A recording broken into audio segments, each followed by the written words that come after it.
And we're live. Gentlemen, welcome to a session 0 for a game that I'm really, really excited about.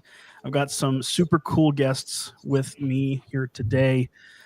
This is going to be another game of Chaos Ensues, and we're calling this one Life More Abundantly. Joining me here today, I got Dean from Gallows Humor Games. We got Crispy from Table Runner Crispy, and down below me we got Bacon from Better with Bacon. How are you gentlemen doing?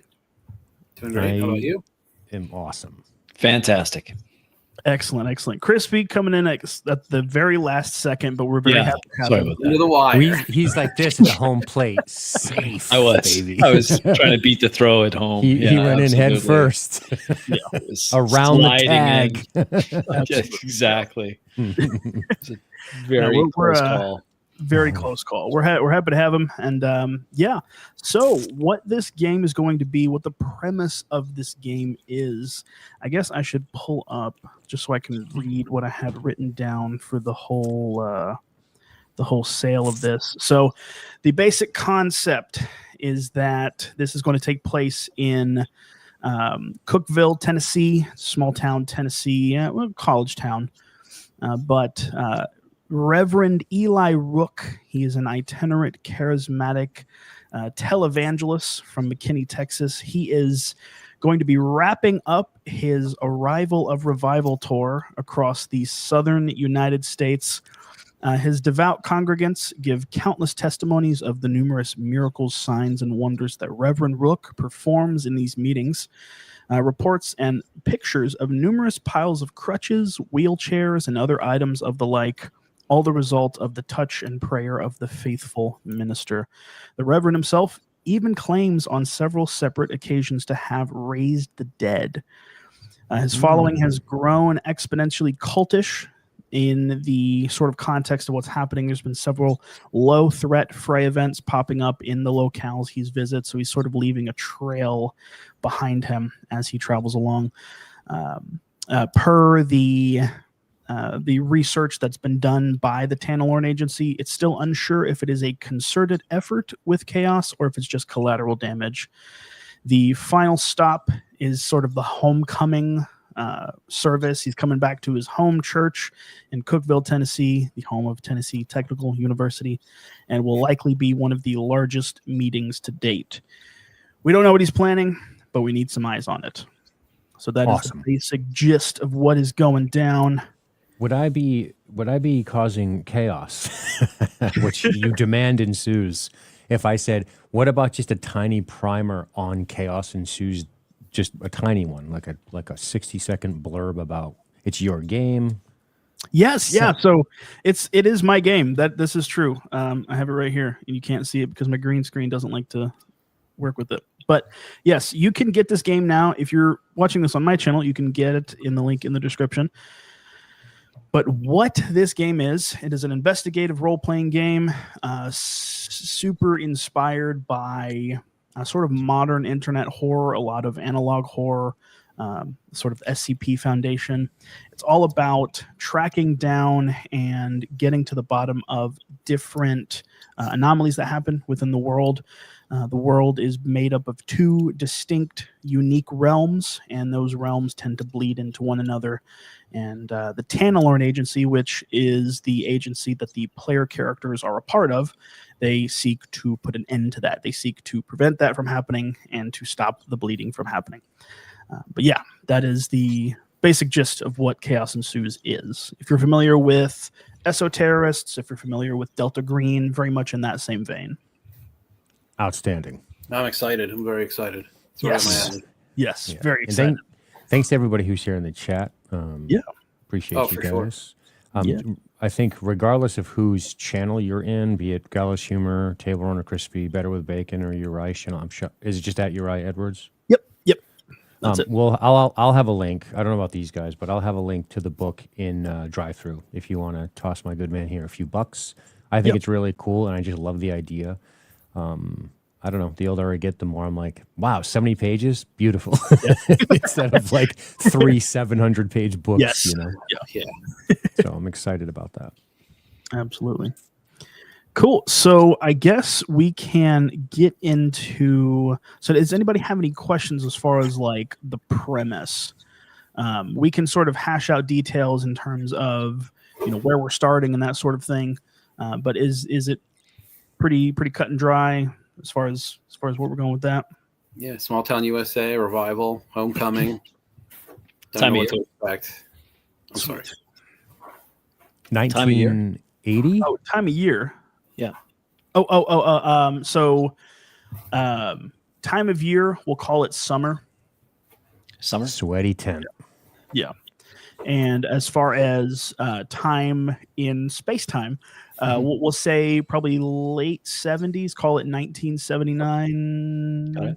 Sure. Yeah. Yeah. Where was it taking place again, Uriah? It is taking place in a town called Cookeville, Tennessee, or as they say in Cookeville, Cookville. Now is Cookville? Hey, I did it. Nice one. Is Cookville an actual place? Yes. Yeah. Okay. Cool. It is. So you're familiar with it? I take it, Uriah? It is more so just a stand-in. Okay. Yeah, I won't be pulling hard from like actual geographical. I just want like the broad strokes. Rural, agricultural. What's the? Yeah, it's sort of an farming? odd mix.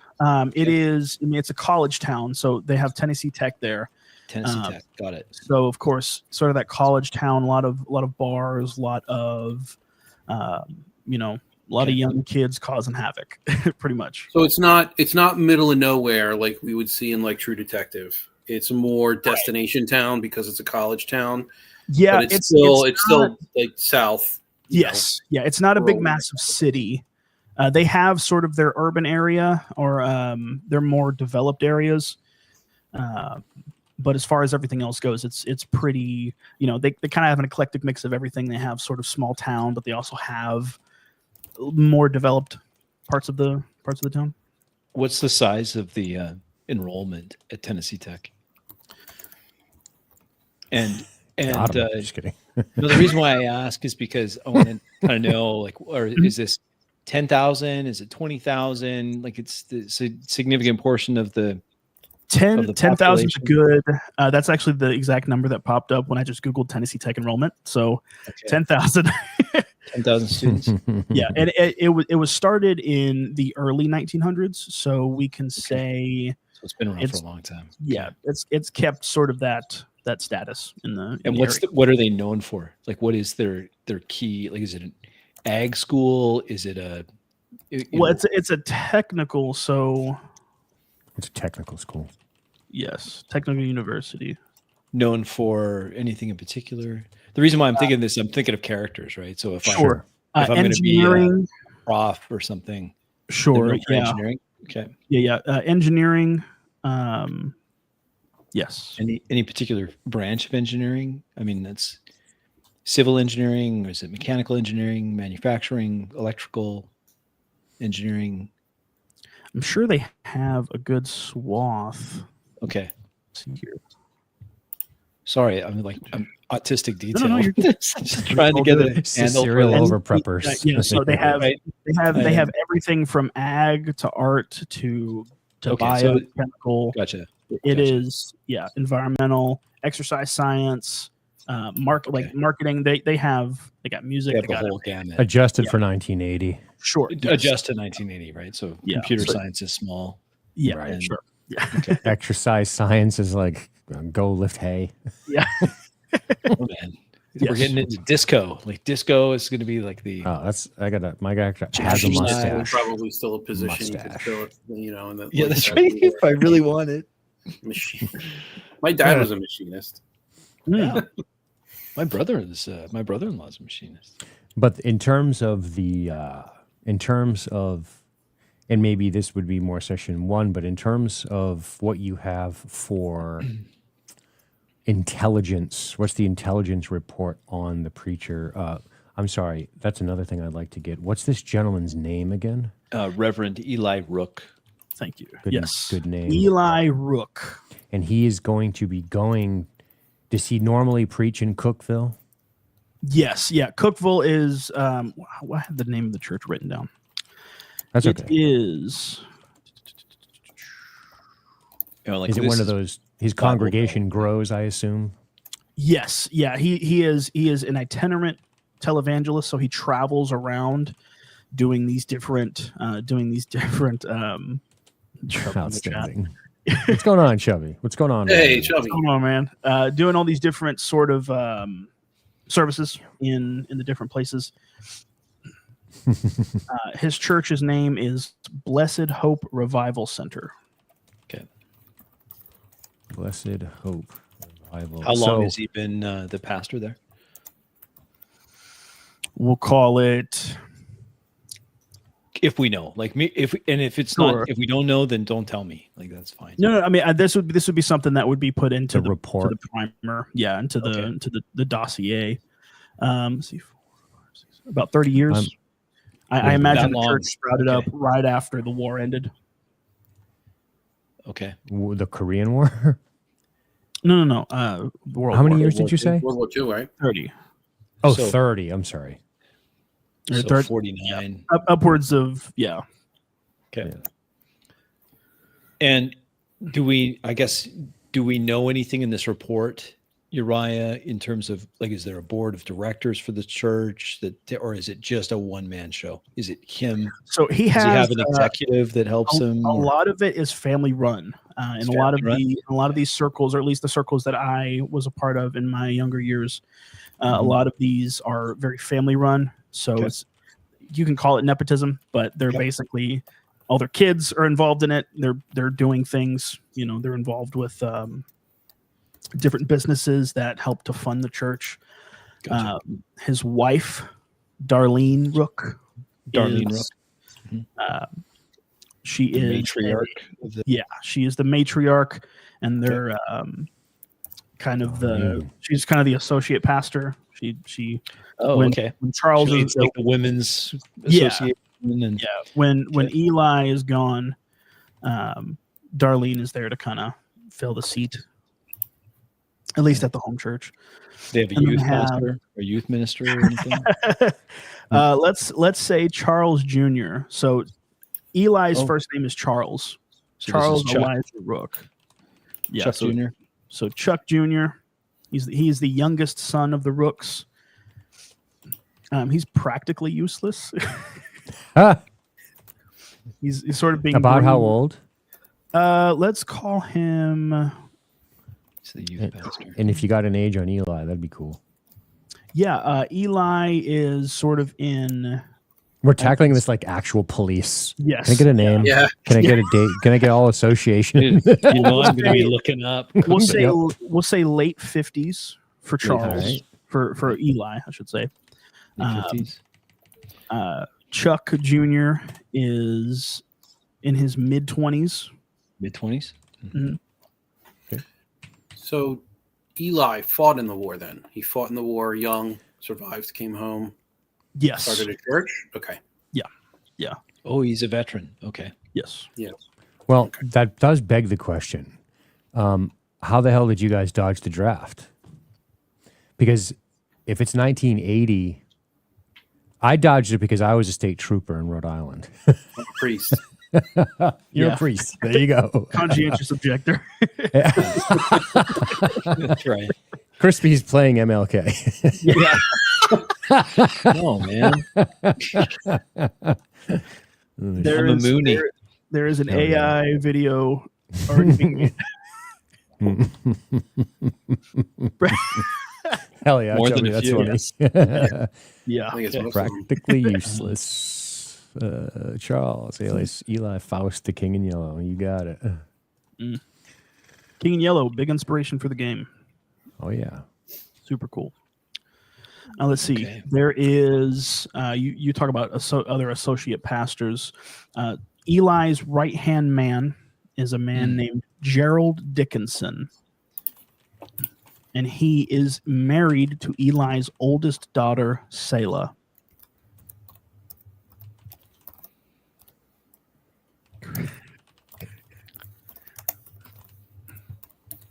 All right. And he is sort of the right hand man to Eli. armor bearer, which basically means he carries a lot of his stuff for him. Carries his Bible. Defends him. Basically, a bodyguard. Okay. Gerald Dickinson, Yes. the muscle. Selah, that's Eli's oldest daughter and the wife of Gerald. Selah Rook Dickinson. They're really big on family names, so they really all the married daughters keep the Rook in their name. Mm-hmm. Very progressive. Yes. Yeah. In terms of the congregation, so it's not like Bacon pointed out, we're not talking sweaty tent revival. We're talking a pretty big and growing church in the Blessed Hope Revival Center. This is like a pretty, or is it the kind of place that's just it becoming overrun? There's lines down the street type of thing to get in. Yeah, that is. They sort of pride themselves on the fact that it's typically standing room only in a lot of their meetings. Right on. For this specific homecoming service, they're sort of putting on the entire show. They're putting up the tent. They're really sort of trying to get as many people, packed into the situation as possible. And they've petitioned. So Caltech, dum-dum. So Tennessee Tech is so they've done all the paperwork and they're like, all right, we've accepted your petition to come to the campus and talk, right? They went through all that process. Yeah. Got it. Yeah. Cool. And just in terms of role playability, what do we know the date of this particular event? Let's say it's happening on a Friday night. Okay. They're trying to funnel in people for that Sunday morning service. Got it. A week, 2 weeks, 3 weeks, a month. How much of a jump start do we have on the investigation down there? It's the night of. Whoa, roll us right in. Give us. Get on a plane. Hurry up. Let's say it is. Let's say it's that Wednesday. Okay. So we have Wednesday to Friday. Wednesday to Friday, and the way I think the way I think it all happened is all the pieces were there, and they finally realized, oh shoot, there's a connection here. We need to see what's going on right now. That sort of thing.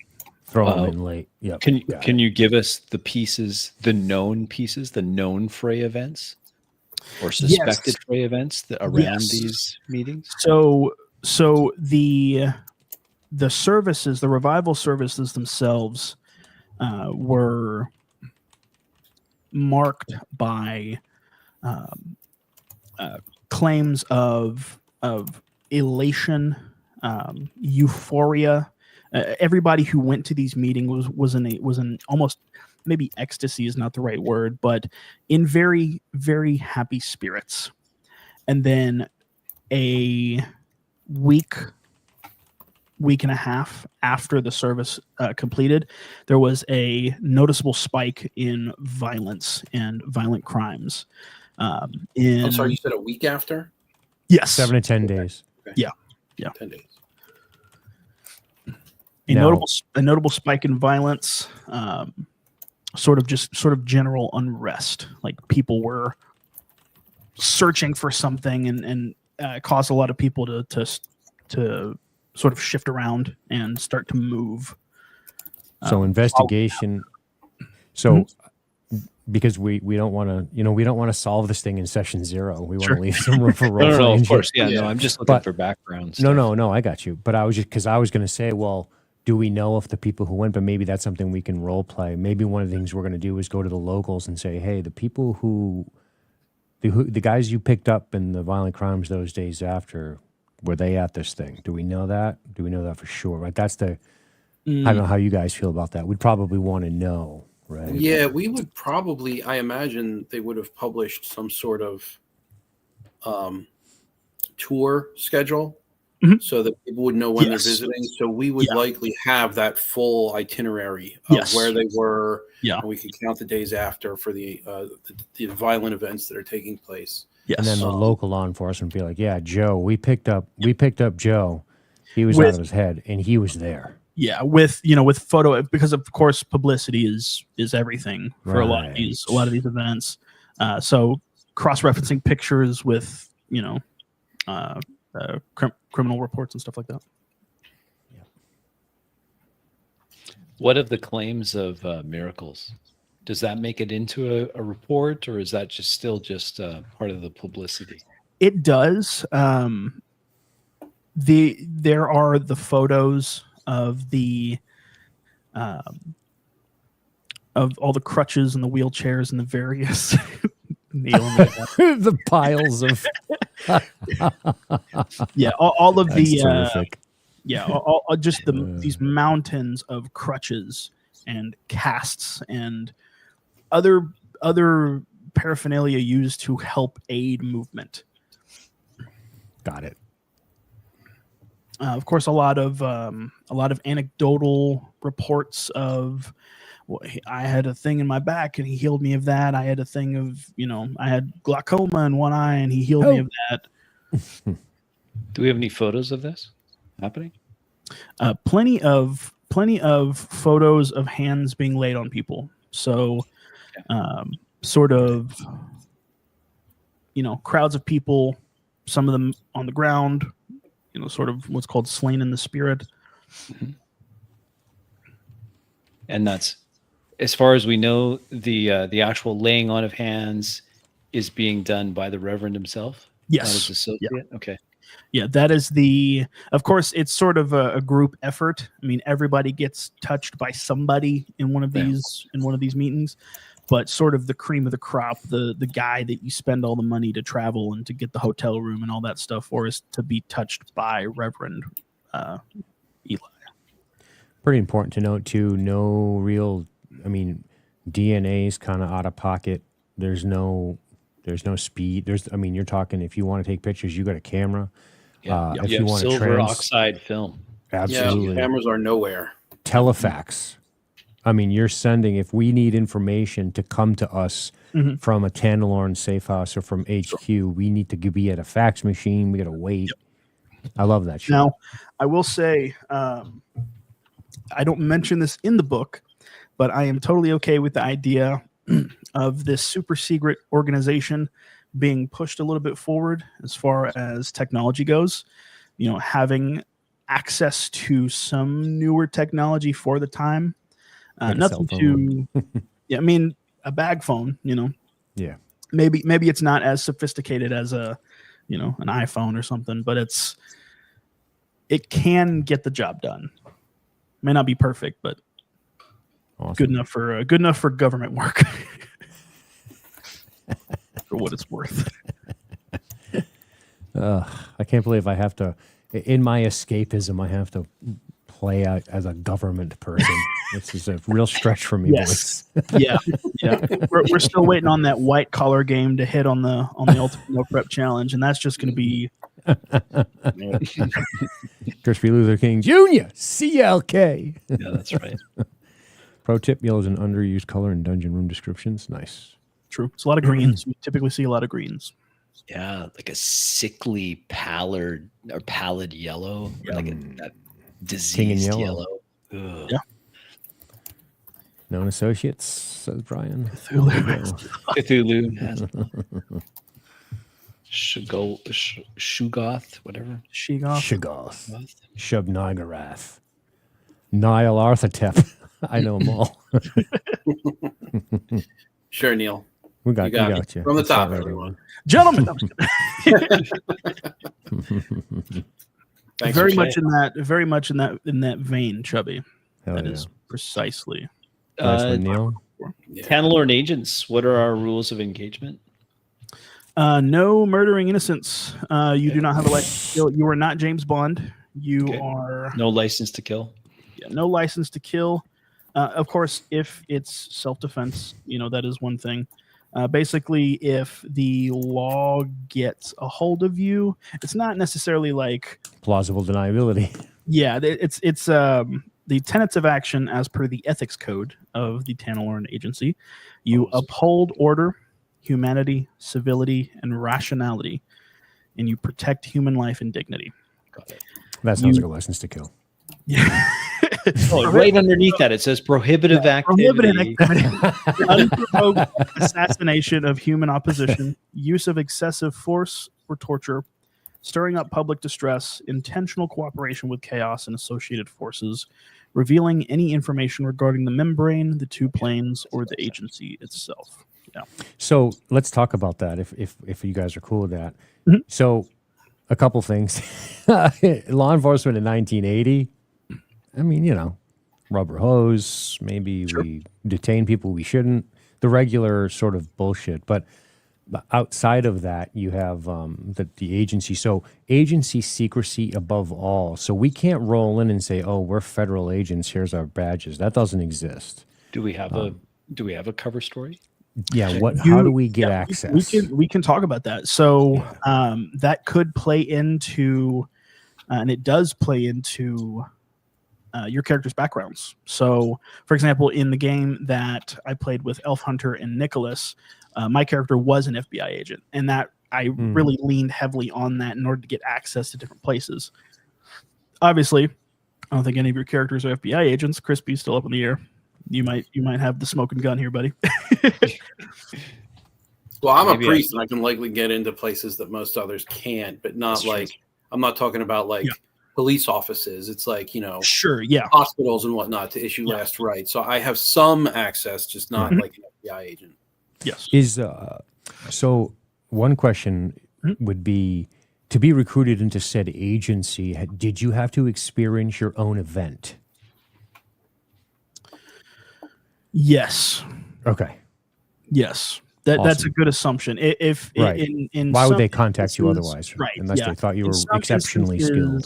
Yes. In some instances, there are cases where a person shows so much promise and so much acumen at the tasks required of a Tantalorn agent that they get the call. You know, they get the, hey, come into the room with 5 other people, and if you repeat anything we're about to tell you, we're going to leave you in a ditch somewhere. You know, that conversation.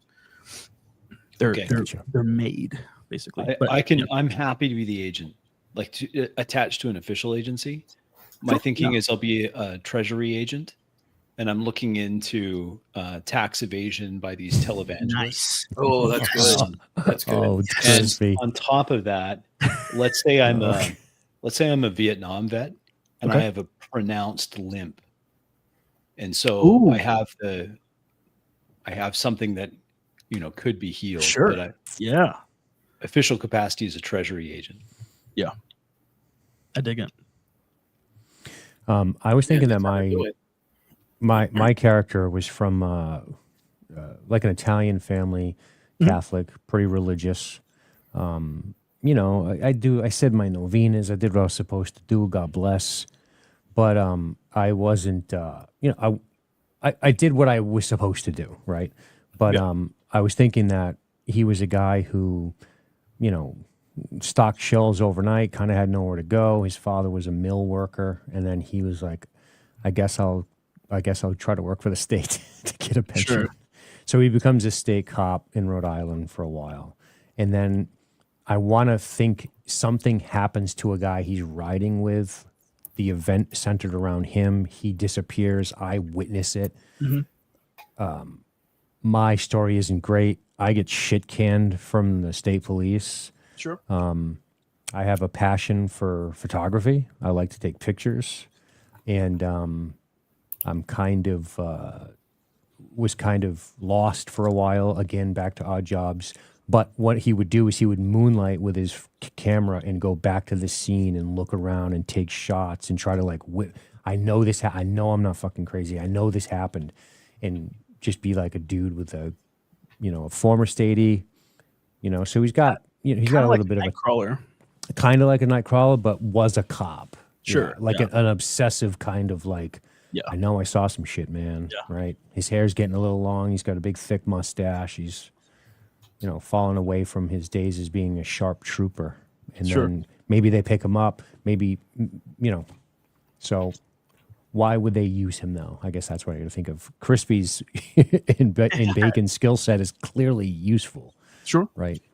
Well, so I mean, so the reach of the TA is it's supposed to be widespread. So they don't just employ, goody two shoes, straight and narrow folks. They also make use of people who are, in criminal organizations or who are just in those places where the white hats can't get to, if that makes sense. Got it. Yep. Awesome.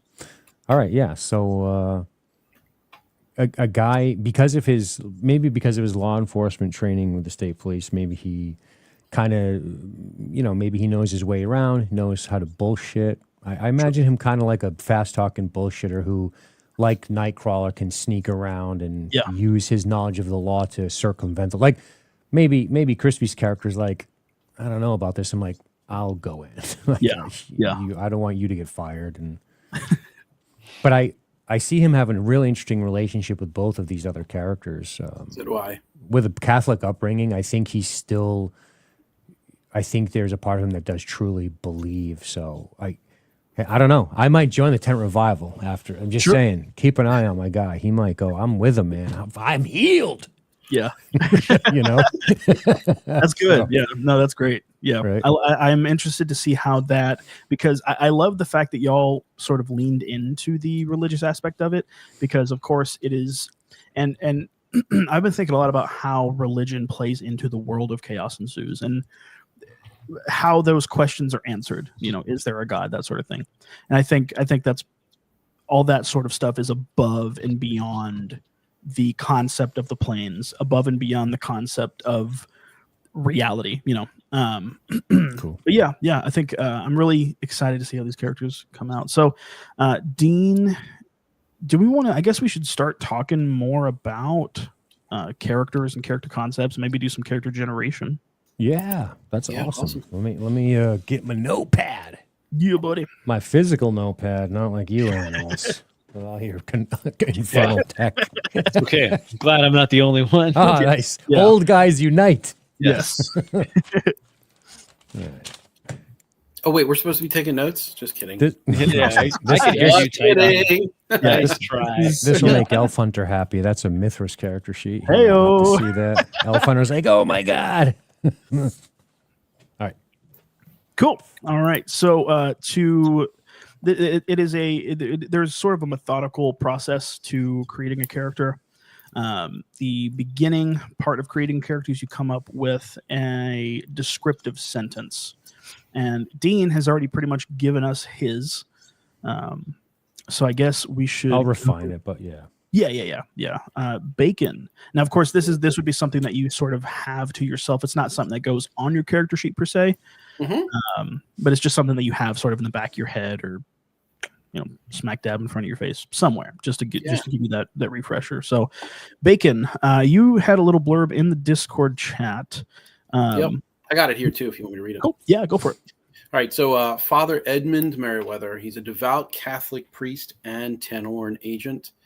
He occupies a unique office within the Catholic magisterium in that he reports directly to the Pope on all matters materially spiritual. So he is a exorcist by, official office. Sure. And his encounter with these Frey events started off as what he considered just standard exorcism events that slowly got more physical and more odd as time went on.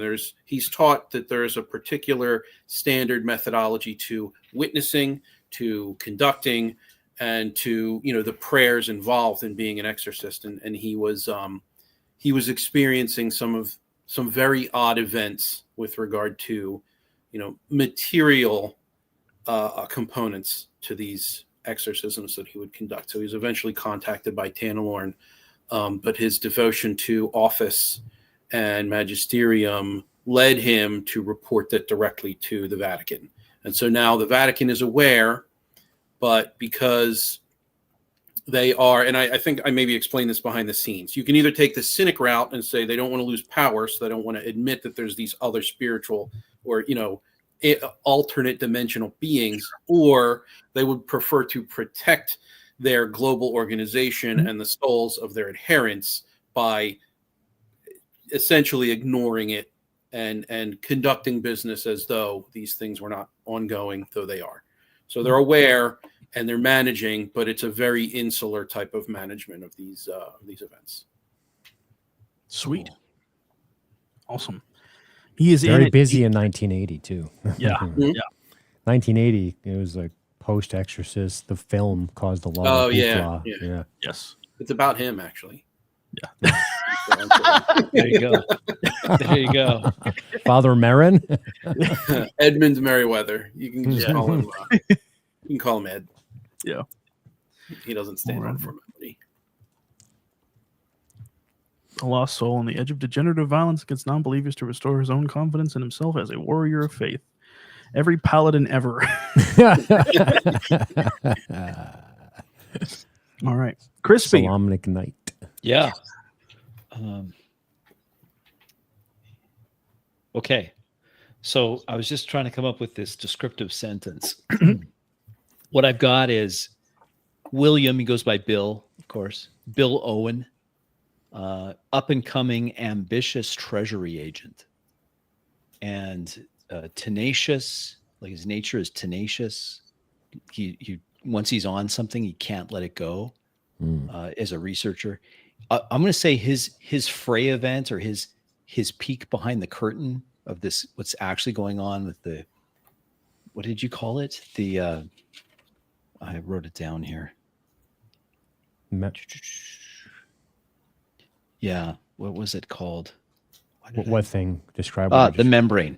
So membrane. Like when I saw through the membrane, we'll say that happened in my second tour of duty, and we were ambushed and something happened that shouldn't have happened. And me now, let's say I'm a reformed atheist. So I went into that thinking, no, there's no way, no God, no higher power. And then I had something happen and I'm like, okay, there's something. Yeah. I don't know what it is. I'm still trying to figure it out. Tenacious. I'm looking after. Let's say I got badly injured, never quite healed properly. Stepped in a trap or something, pogo sticks or something, got poisoned, got a bit of a bum leg. So that's Pogo, Bill has stage 4 cancer and only one arm. Yeah, that's me. Jesus Christ. So true. So he's desperate to get to that tent. Like I would say I'm but I'm kind of questioning what I had thought before. Sure. And I know now there's something else out there. And yeah. I had we could say that's when I got recruited by the Tanalorn. Somebody got me into the Treasury Agency and kind of fits my skill set. And so, yeah. Do you want a cane? No, I'm going to say no cane. Like I just walked a bit of a limp. Yeah, punji, not pogo. Yeah. Punji, yeah, pogo. Punji sticks. I always get that wrong. Pogo stick accident. Well, it could have been that. I was fooling around in the barracks. Yeah. It's the early 80s. Hit a bouncing Betty. Boink, boink, boink. Yeah, we had a bunch of landmines set up and we were just using a pogo stick around it. I had an accident. So that's what I was thinking. If that's enough. I know I need to get nature and goals and let's look at those. We'll get into all that. So next up is nature. Nature has a mechanical aspect to it as well. You lose stress when you act in your nature in a significant way. So in the book, there's a couple listed. There's quite a few listed. You can either pick one of those or make one up that fits the concept of your character. Yeah. How did you describe it? Oh, I see it. It says nature is you lose stress when you act in your nature in a should I do this? Should I share this? Oh, shoot. We're getting into it now. Might as well, right? If I even know how. Click the present. Got it. Gimmick. Got him. Sweet. There it is. Yeah. So it says lose stress when you act in your nature in a significant way. Choose one or make one up. Right. Got it.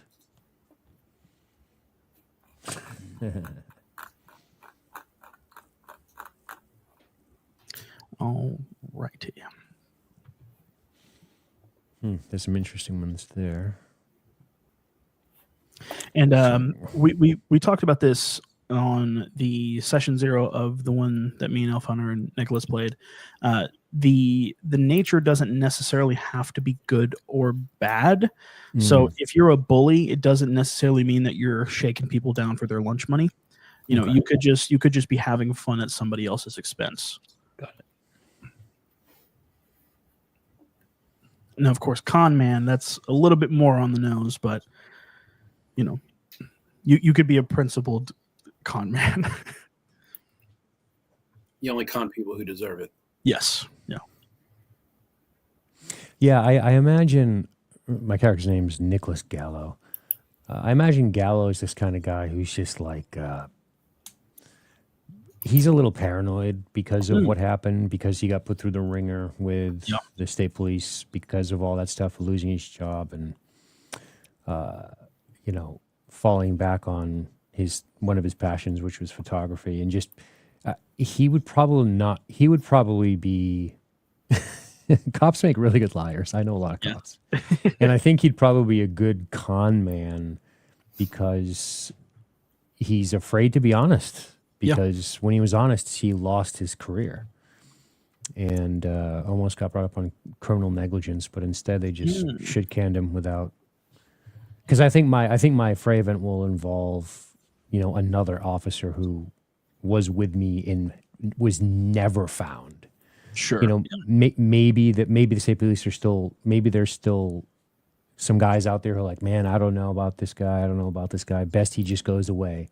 Right. You know what I mean? Which literally happens. So he's probably going to be somewhere in that like slick con man, somewhere between, you know, Han Solo and Nightcrawler. Gotcha. Probably a little, for sure. That'll probably be his nature. That works. And for clarity, when I say Nightcrawler, I'm talking about the Jake Gyllenhaal film. Me too. Okay, good. Yeah, it's perfect. That's right in my head. Really? Not the X-Men? No. I'm so lost. How's everyone doing this evening? Yeah. What does a bifurcated tail have to do with this? Yeah. My name is Kurt Wagner. Also a Catholic. Also a Catholic. That's true. There you go, Catholic. There you go. Awesome. Cool. Right Bacon, what are you thinking? So I'm torn between either Arbiter or Helper. Arbiter might be better. I've thought ahead a little, and I've kind of gotten into flaw territory as well. Yeah, that's great. That's fine. So the flaw that I want isn't going to be on the list. I'm going to be officious, which is annoyingly responsible to a hierarchy or office. So I think that fits the character. So Arbiter may fit, but Helper would also fit. I'll tell you what. Let me ruminate on this, and I will pick one definitively. I just need a little bit of. I need to devote some thought to this. Gotcha. That works. That's fine. I've never heard that word before. Officious. I think I've heard it.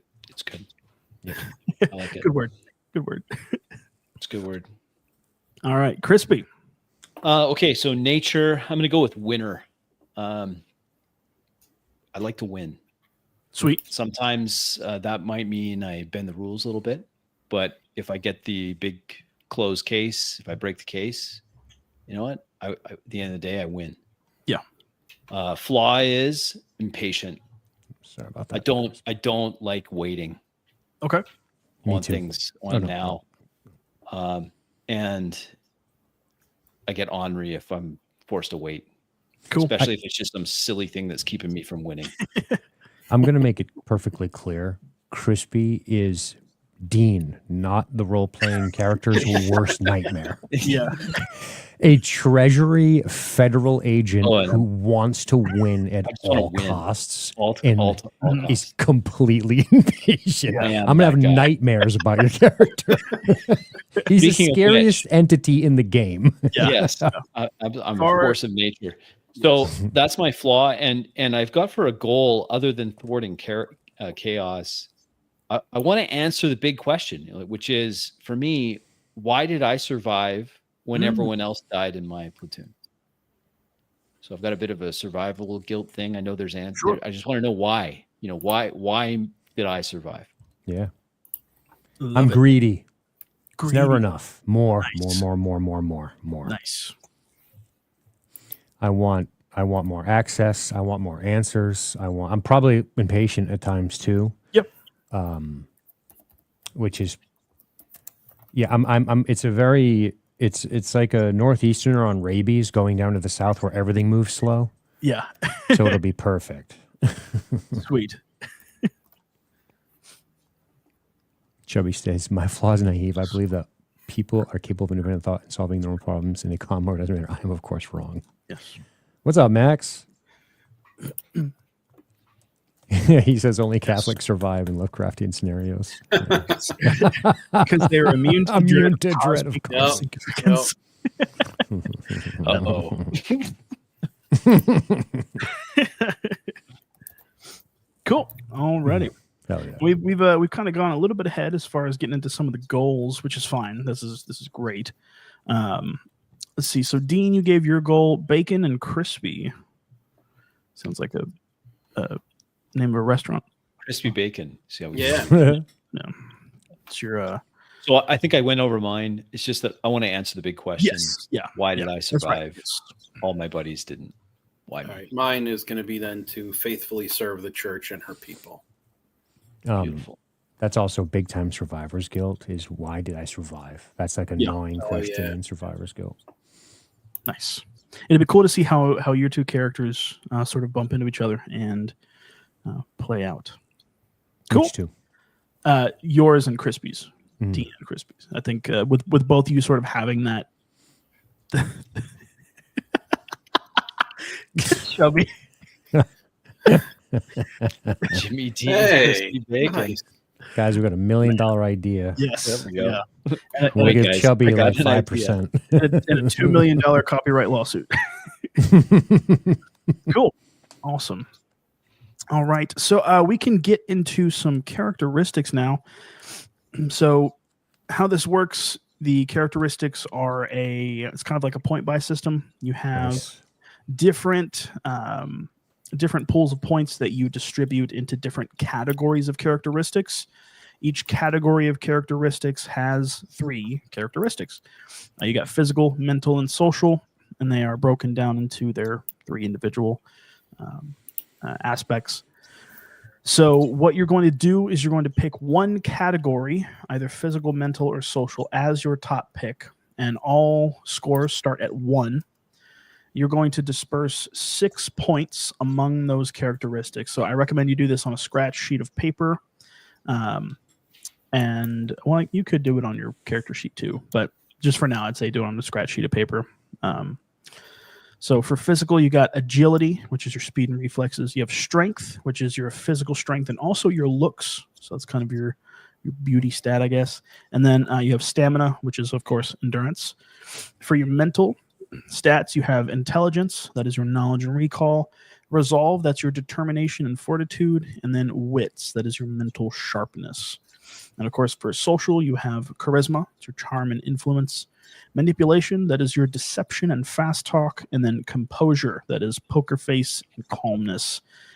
Each of these characteristics, like I said, starts at 1. It can't be raised higher than 4 for new characters. Should also mention that. No stat can be raised higher than 4 for new characters. So picking one category, that's your top pick, and you're dispersing 6 points among those characteristics. You're going to pick another category as your middle pick, and you're going to put 4 points among those characteristics. And then your final is, of course, your last pick. You're only going to put 2 points dispersed amongst those characteristics. Got it. And it's 1 through 4 typically? Yeah, no stat can be raised higher than 4 for new characters. Yeah, right. Well, they all start at 1, not 0. Yes. Yeah, they all start at 1. Each characteristic starts at 1, can't be raised higher than 4 for a new character. Got it. And then as we continue getting into skills and stuff and junk like that, we're going to learn a little bit more about who our characters are and how they grew up, how they lived, how they learned, what they do, that sort of thing. Nice. Love a life path. Yeah. It's not as complex as Traveler's life path system per se, but it is enough to put the puzzle pieces together, so to speak.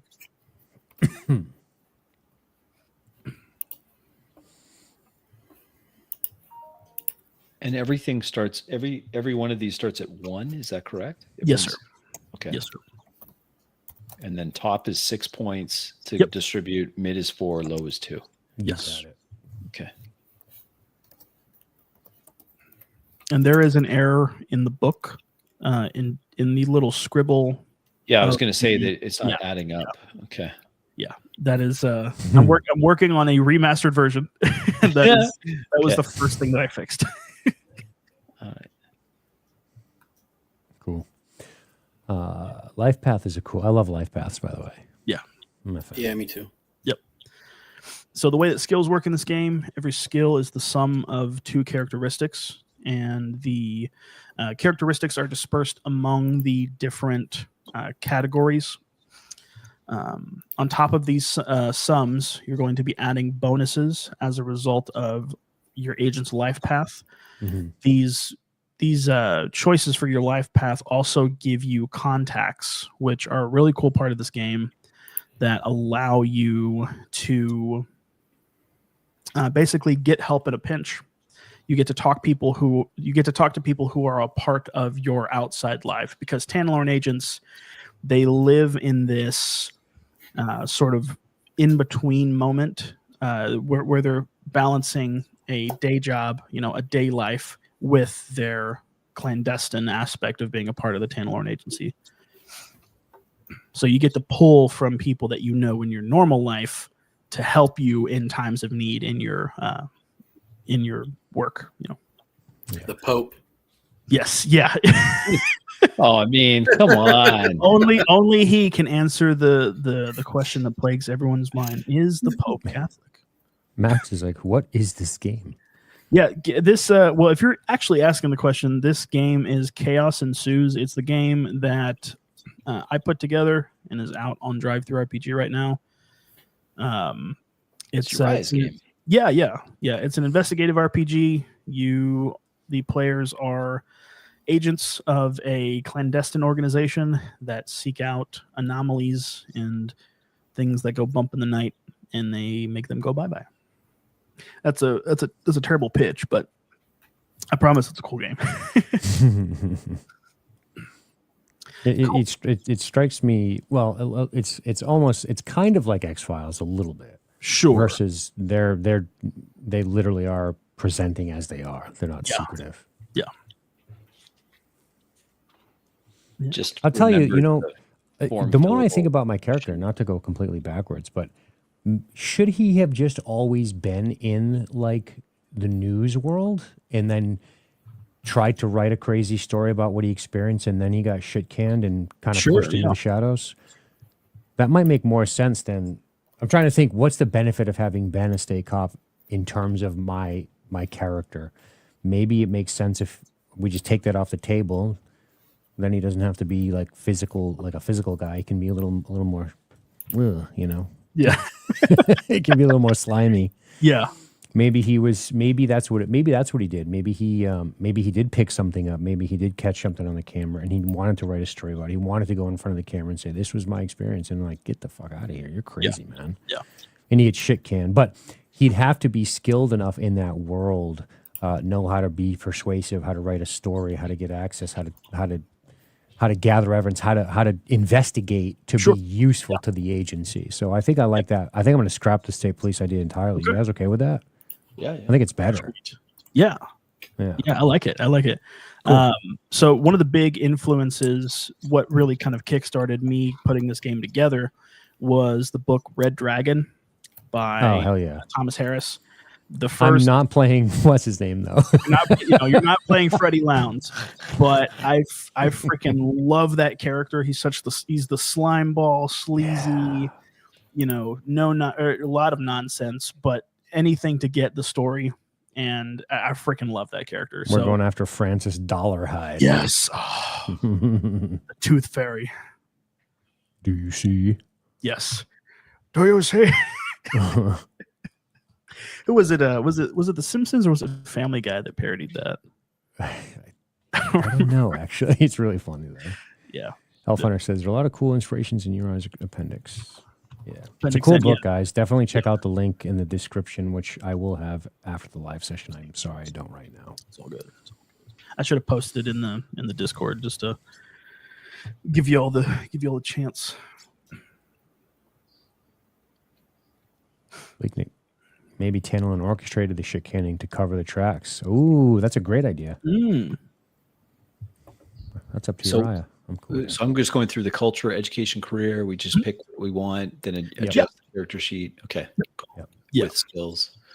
Yes. Yeah. So each of the different options, and of course you're picking so for example, in culture, you're picking like your hometown and region, whether it's rural, whether you're a drifter, whether you lived in the suburbs or a more urban state. Ideally you are attributing or you're putting like proper nouns in place of those things. So it's not just rural. Awesome. It's, for example, in the scribble, Callaway lived in rural North Carolina. Gotcha. There's the proper noun given to that. Awesome. Okay, so we get culture, we get education, and we get career. We kind of pick one thing. So we pick one of the four, and then that's the bonus to the skills. Yes. So we essentially come out of there with 3 more groupings of skills. Correct. Sweet. So you pick your hometown, your upbringing or your formal schooling, and then essentially your day job. Good.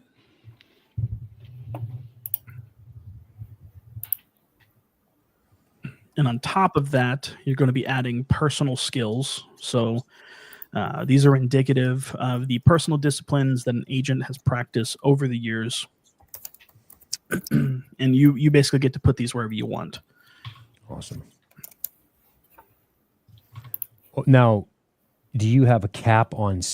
Can you put those over the top? Like, do you have a skill cap to start, like you do with your attributes, your characteristics? Yes. Yeah. I mean, they can't go higher than 11 because a 12 is a critical fail. 11 is the highest. Understood. Yes. That's like the pinnacle of your field. Yes. Yeah. Got it. Neat. I love the hand scratch notes in this book. By the way. It's really cool. Yeah. Oh, the presentation is awesome. Yeah. It's freaking awesome. That's awesome. That was a suggestion from a friend of mine. Good suggestion. Good buddy of mine, Munson. He's like, because I had an original proof of a completely different version of the game, like using a completely different dice system and everything. And it was just a Google Doc that I had printed on Lulu. It was terrible. And I was scratching notes in the margins about like what to change, where to put art and stuff. And he's reading it and he's like, are these supposed to be here? Like, are these notes supposed to be a part of the book? I'm like, no, not really. I'm just, writing stuff down. He's like, you should do that. That's cool. I'm like, I think I will. That's awesome. Yeah.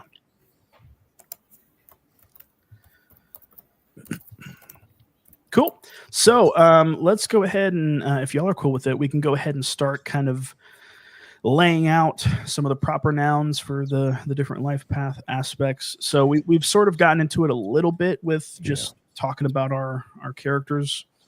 But I guess we'll start with Dean. Do you want to go ahead and kind of run down all 3 of them or what you're thinking? I would also recommend doing sure. scratch paper as well. It's a good idea to put this on scratch paper first because you have to do all the math. You front load all the math, and it's important to remember what you have where. Yeah. I'm going to say urban. So, sorry. I would say proper noun here. So I would say he grew up in Providence, Rhode Island. There's also an interesting connection to this game. I did this to be cute, which is, of course, Lovecraft is from there. So definitely that would be, I could see him spending some time on the street, growing up with, I was thinking a mom that's a school teacher, a father that works in some sort of mill fire puts dad out of work. Next thing you know, he's driving a bus, not a ton of money. So I'm in the street kind of getting into trouble. Sure. I don't end up in the mafia. I'm not playing the Italian trope, but I'm probably not going in a great direction. Yeah. So, but I'm pretty smart. So I end up going to school. Cool. So education. Yep.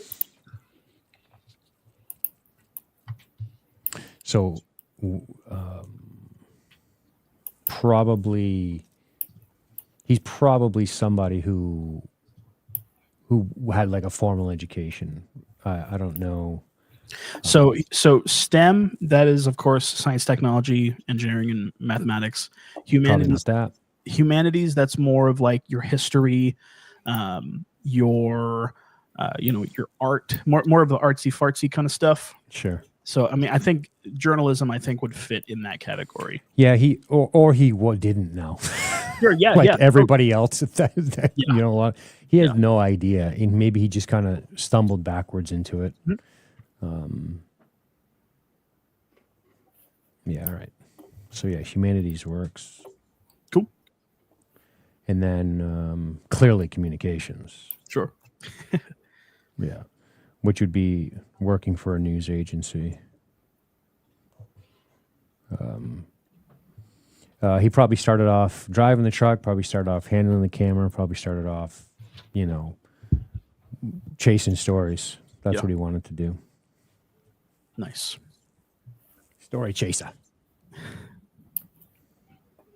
We are indeed busy, says Yes. Andrew. Yeah. We got that one already. Sorry. No social sciences. Philosophy. Yeah. What's that? All right. Bacon. What are you thinking, partner? So he grew up in Aston, which is a small suburb of Philadelphia. So I'll take the protocol and the business contact. Cool. He went to seminary. Sure. Which I'm going to call humanities. That works. So that's a +2 leadership and +1 academic contact. And his career is an itinerant exorcist, and I'm going to call that support. Forgery, I might ask to exchange, like if I can exchange that for a different kind of skill. Sure. Or I just will never use it. Yeah. And then I'll take orientation, protocol, and bureaucratic contact. Sure. I would say, let's see. You continue to, let's see, Crispy. Yeah.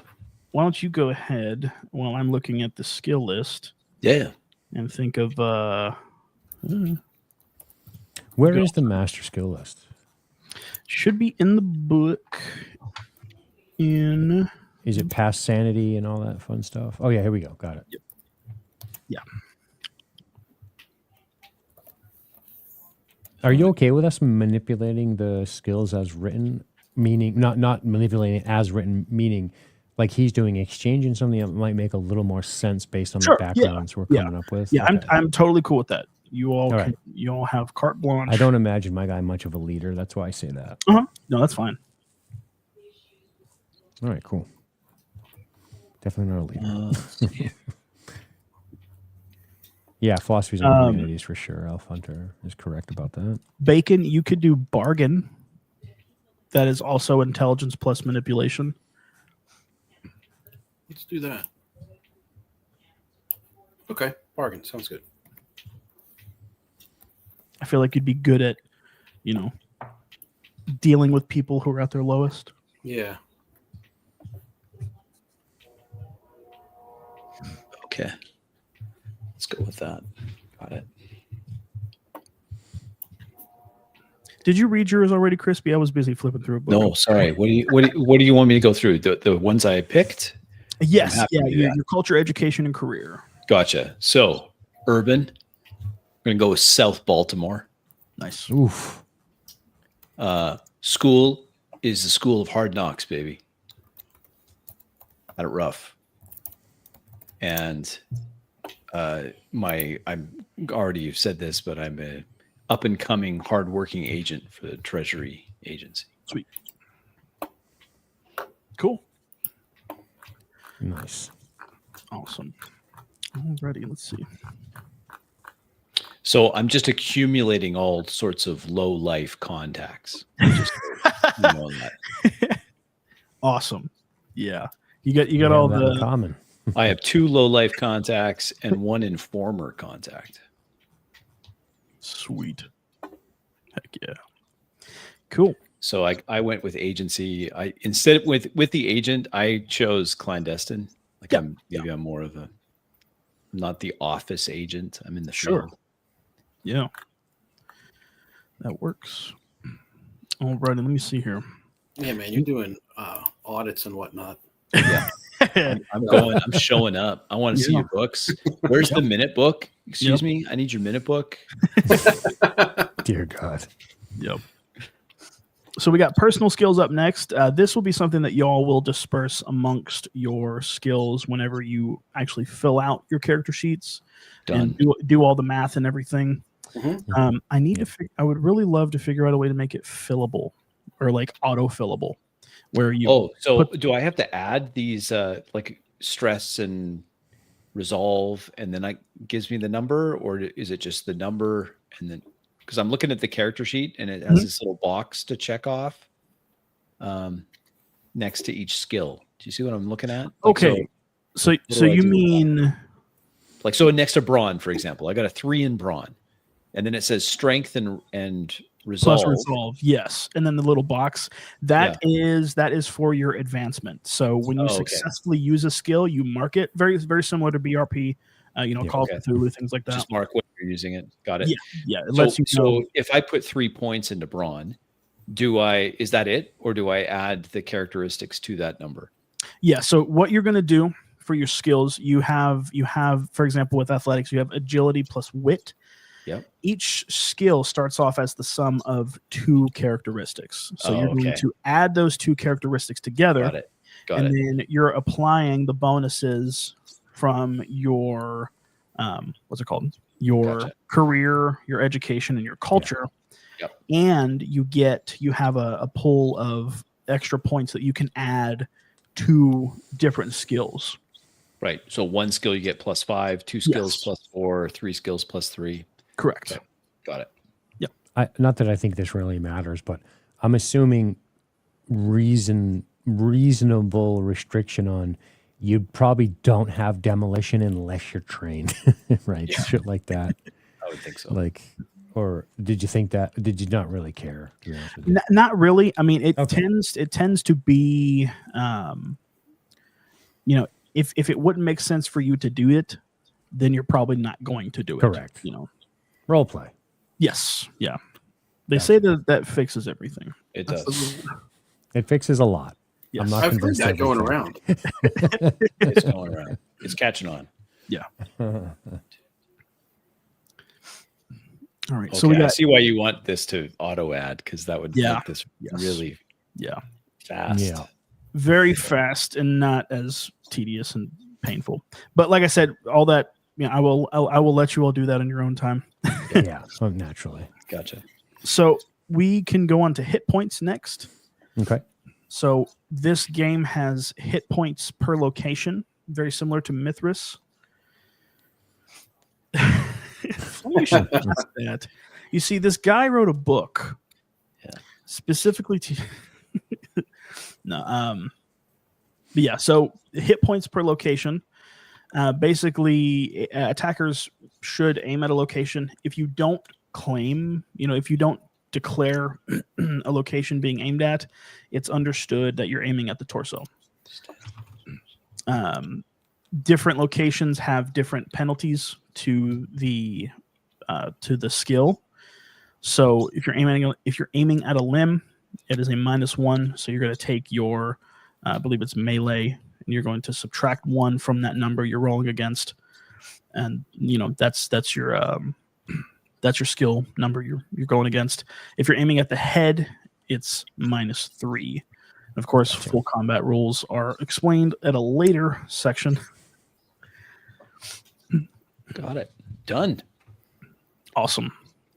Andrew's wondering about that. You could do that. That would be I would call that a leg. Lucky you. Yeah, you get two of them, but no, not lucky. Yeah. All right, and then y'all can fill that sort of stuff out. So how we're getting that category is you're going to add your stamina plus your resolve.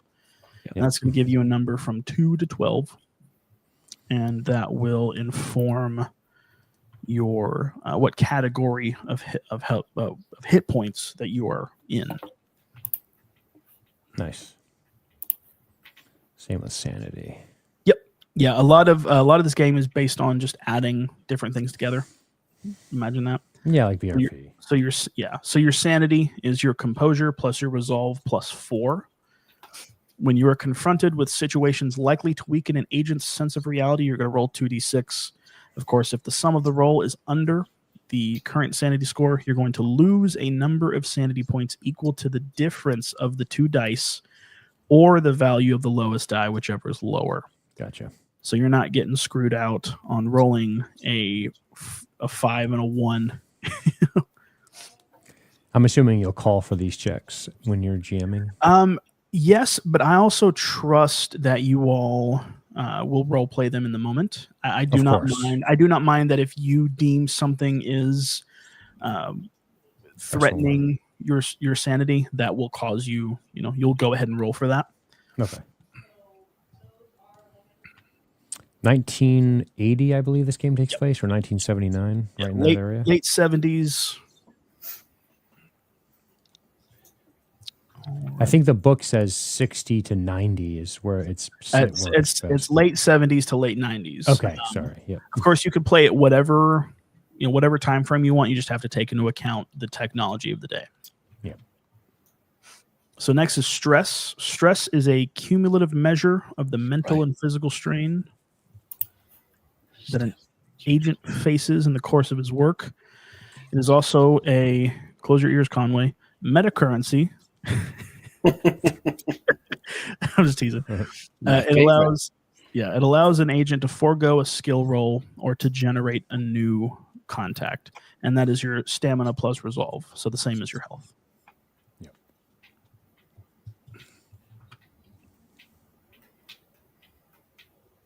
All right.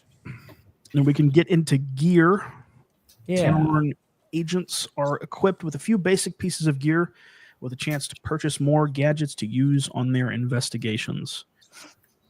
So you're going to define 2 weapons that you are trained in the use of. Okay. 2 weapons that we're trained in the use of. And now, to get back to some of the Vatican range daily. Yeah. Training my firearms. Training with the Swiss Guard, of course. Yeah. You got pole arms and everything else. These guys are no joke. Flamberge. Yeah. You swing that smoky thing around, just bop people on the head with it. That's right, man. The holy hand grenade, maybe? Yeah. Indeed. You were saying something. Yeah. Now, I'm thinking of the Tanlorn Agency again. So we get recruited. We go through some sort of academy, as it were. We get trained. Like, that's how we know how to use these weapons. Tanlorn trained us. Excuse me. Yes, and okay. It is initially understood to be something from your daily life. So something from your background. Okay. Something from your mundane job that informs your use of those things. But they're not going to send a totally useless person out. So I imagine that there is some measure. There is some measure of training that goes on. You know what? I like that Swiss Guard angle. I'm going to use that. Hell yeah. I really like that Swiss Guard angle.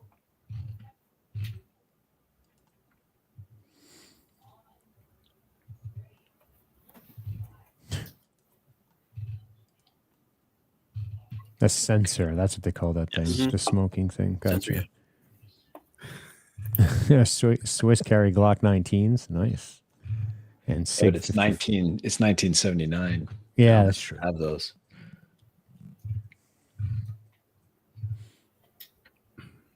It'll give me an opportunity to do a little digging, see what they used in the late 70s. Yeah, heck yeah. And of course, this can be sort of broad strokes. Like, you kind of have an idea, like, you want it to be some sort of impact weapon or some sort of bladed weapon. A couple I know we're deep in the systems here, but with the Tantalorn, I have a lot of Tantalorn thoughts surfacing as I look through the book. The Tantalorn agency, there is a plausible deniability, right? You can't. It's like the Masquerade. You can't tell people you're a vampire. Yes.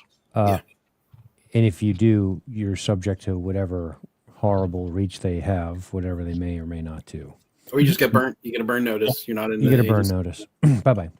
Yeah. So, do you live a normal life between missions? You see what I'm asking? Yes. Yeah. Okay. You live a mundane life between missions. And they pay us? What was that? Do we get paid by them? Sure. I'm just imagining how my character lives. That's what I'm doing here. Yeah. Yeah. Like, what does he do when he's not doing the thing? Yeah. It's not necessarily a lot. Okay. But it's enough to make it worth it. Got it. Enough to have an apartment in the city in 1980. Yeah.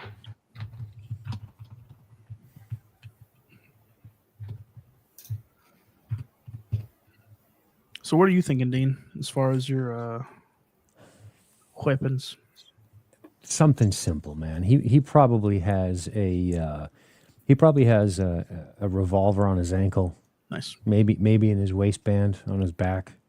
Nothing crazy, but something, because he's he's probably the kind of guy who knows how to not get flustered and or his ass handed to him in the city. He probably knows how to avoid that, how to talk his way out of it, how to yell his way out of it. Sure. But he's paranoid, man. I saw some weird shit. Yeah. So he's probably got a gun. He's probably got a blade. Sure. That's probably it. Okay. Stuff he can conceal. He doesn't really know his way around. He's got a revolver. It's a 38 special. It's point and shoot. It's idiot proof. Yep. Love it. Cool. Well, Bacon is ruminating on what kind of weapon of mass destruction he wants to use for his Catholic priest. So we'll hop to Crispy. The power of smiting. Easy. So I'm going to go with the a Colt in 1911, kind of what I was used to in my. This is my the correct answer. This is the correct answer. I'll be packing a 45 ACP. Yes, sir. And then I think I'm just kind of leaning into the. Okay, so firearms. I don't think I would have much in the way of piercing. The only thing I could come up with is maybe a Bowie knife, like a combat knife. Sure. But K-bar. I was leaning more towards doing the, M16, kind of again, from what I'm used to with in my tour. Of course, I wouldn't. Dude's blasting VC. Yeah. So I don't know. I mean, as a treasury agent, I'm not going to be having an M16. Yeah. So maybe I'll do instead. I'll do the Bowie now. Okay. Combat knife. I'm not opposed to BYOG. Yeah. Stick a mini 14 in your trunk. Yeah, I was going to say. Sawed off. I mean, the 12 gauge is a solid choice, honestly. And law enforcement, I kind of like the. You know what? I kind of like that. Shotgun's beautiful. 1979. What were we looking at for shotguns? That was probably a Mossberg 500. Yeah, Remington 870s back then. What was it? Yeah. So it's a Remington 870. Pump action, baby. 1979 870 Wingmaster. Yep, we'll do that. Didn't really want to go with the knife. Okay. It's too close for comfort. 12 gauge. Got it. Sweet. Bacon, do you have anything in Yeah, so I'm thinking about with the training of the that I'm going to get from the Swiss Guard, because we know that I'm going into danger. I will receive training with a weapon, but I'm not. It's like rubber bullets only, or beanbags if I take a 12 gauge. Sure. So unaware of its presence on my person, I very rarely turn to it. So, like, I have the training, it is there, I can reach for it, but chances are I'm likely going to just probably get cut down while preaching to them, telling them how they can reform and come to Christ, et cetera, et cetera. So, like, it's kind of it's a throwaway item, really. Like I said, I'll have it and I can reach for it, but it's rubber bullets and I'm probably not going to reach. That works. So I will take whatever sidearm is appropriate to the Swiss Guard of that era. I'll have to do some looking and figure out what that is. Sure. Yeah. And that's fine. Awesome. Sweet. And we'll get into sort of how combat works and how damage dice works in this, maybe just a little bit later. Cool. So next we'll get into armor. This is pretty simple damage reduction. The way that armor works, you see on the rating down there, it says 6x2, 3x1, 4x1, 4x all that stuff. Yeah. The way that this works is it is simple damage reduction a certain amount of times. So, for example, soft plate will reduce 6 points of damage twice. So what this means is if you get hit by a bullet, you get shot, and you only take 4 points of damage, you're tanking that hit, but those other 2 points of damage in reserve, the two that you can still tank, those are lost. Makes sense. Yeah. So you're tanking damage a limited number of times. Each piece of armor has a certain visibility.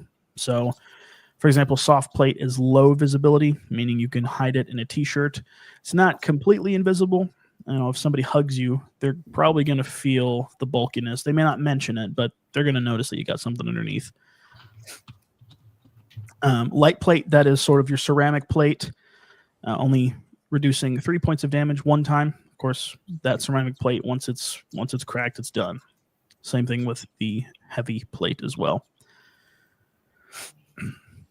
These are understood to be kind of your you're not always going to have these on your person. Yeah. Right. You're going to keep these either someplace safe where you can get to it easily, or these are kept at the cluster base. It's understood that they're kept at the cluster base to start off with.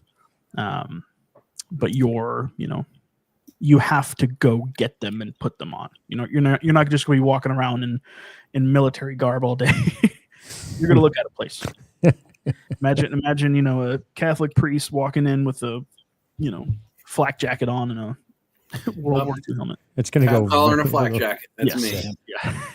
It'll go so very well for us. Yeah. When we go down there. Yeah. So you're going to pick two pieces of armor.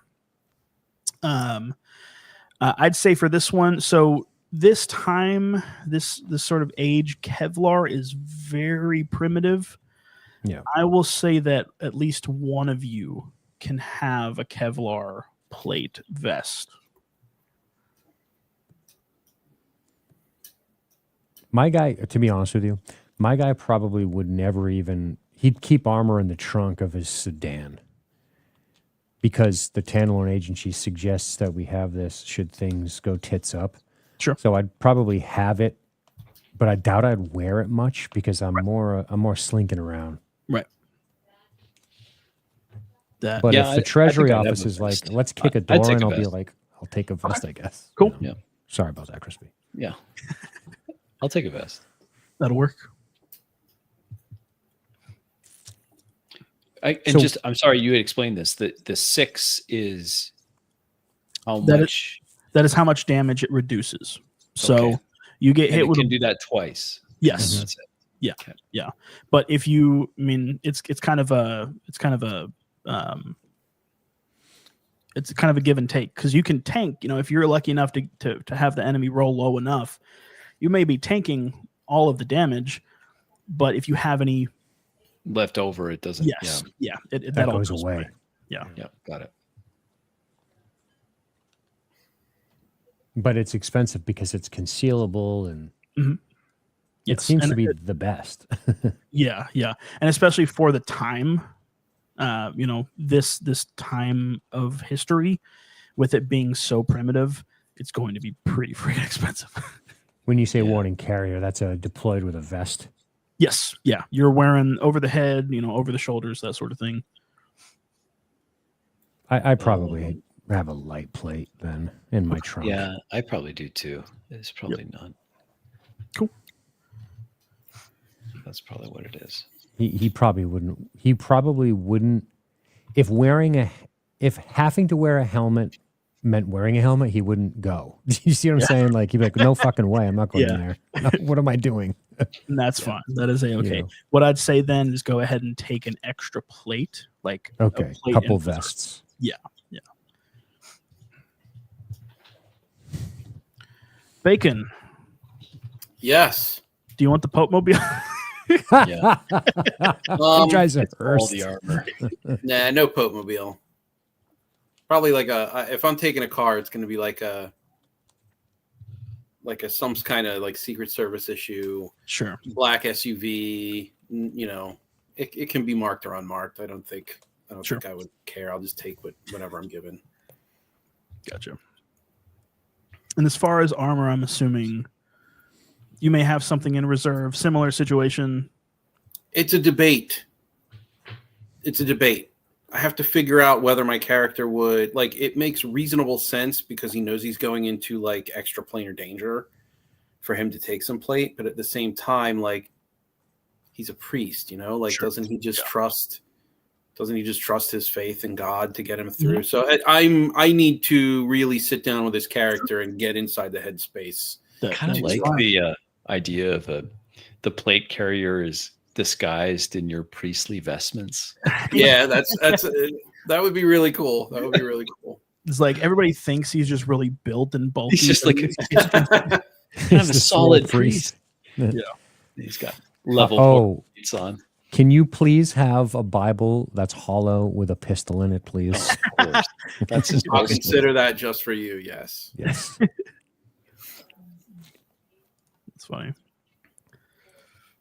Watch the preacher roll to and have the first kill with a rubber bullet to the arm. Quick. Last rites. Yep. Quickly. So much for dispersing the riot, huh, priest? Yeah. Actually the Wienermobile, Chubby. Yeah. We're a vest of Bibles. Nice. I like it.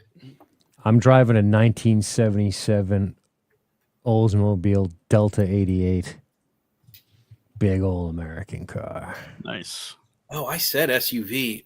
I don't think SUVs were even really a thing in the late 70s. Blazers, small. Yeah. Well, we'll get. Yeah. Cool. How about a Bronco? A white Bronco.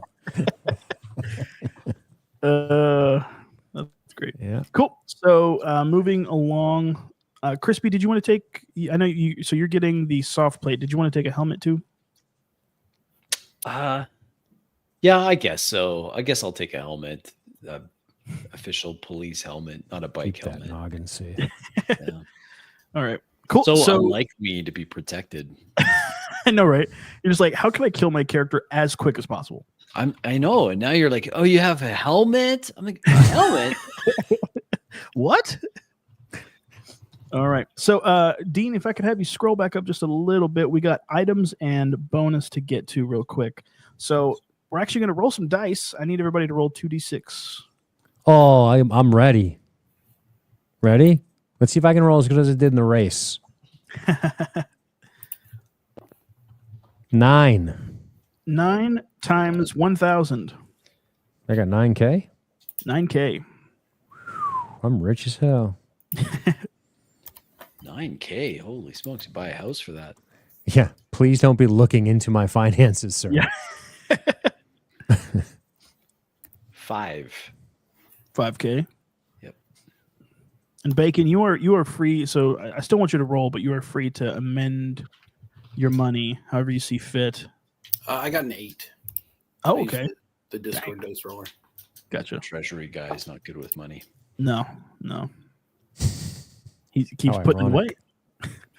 He's got overseas accounts. It's okay. He claims nothing. Yeah, all of his assets are all of his Black Elf Hunter. They're all liquid, or they're all.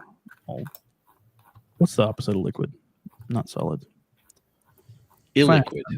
Illiquid, is that the term? Mm-hmm. Cool. Illiquid, yeah. Yep. All tied up in stocks and other crap. That's right. Alrighty. All those stocks are trash. Liquid, so. Oh, really? All right. You're a stockbroker? Yeah. So you were going to use that money, of course, to buy gear. Okay. And that is, again, that's stuff that you'll kind of keep somewhere safe. Some things you can have on you if you dare need it. And then the bonus says choose one of the following: Yep. a vehicle, a safe house. Yep. Reputation within a certain group, one piece of gear worth 5K plus, or an extra contact. Like a positive rep with a certain group. Yeah, like Cool. like you have an in with 1980. Yeah. Oh boy. Oh man, those are ugly. I bet that's what I have. 1979 Ford Fiesta.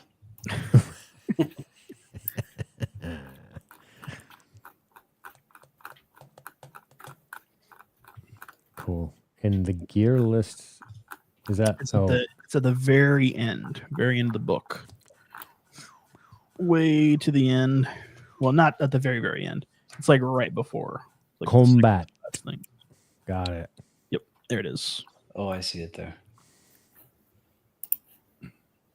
And this is all the brainchild of Space beautiful. Roadie. This is all the brainchild of Space Roadie, and this is pretty much copied and pasted with subtle changes to prices. Awesome. I didn't really give too much consideration to trying to transfer all the prices from because of the sort of the wide swath of time that happens with this game. It's a pretty uniform application of prices.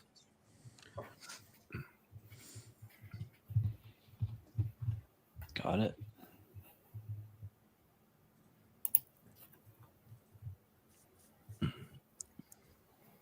Alrighty. So we don't necessarily have to do all this right here in Right. This is something that y'all are free to. Yeah, I'll look into that. Your heart's content. Scroll through, flip through. I recommend we get comms. Yeah. And I believe I have it put on there. Okay. Yeah. Yeah. So y'all have radios already, but comms allow you to basically silence because that's just your earpiece. Cool. Cool. Yeah, buddy. Sweet. Alrighty. Let's see. Next, we can get into some contacts. Go back up. Yes, please. Thank you, sir.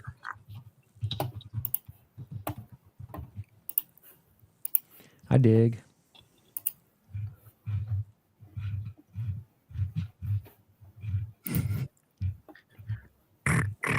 I hear somebody scrolling. Sorry, that's me. Sorry. Sorry. That off. I think it's me too. I'm trying to get to the right spot in my PDF. Sorry, I could have hit the button and Contact. turned that off.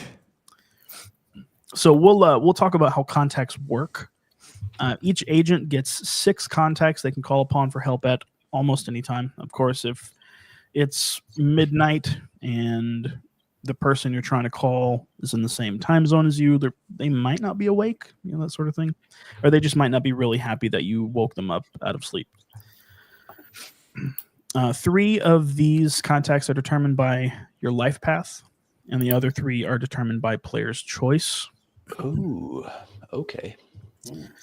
Of course, as all things 4D, contacts are not a panacea. They're not a deus ex machina. They have to be consistent with setting tone and item scarcity.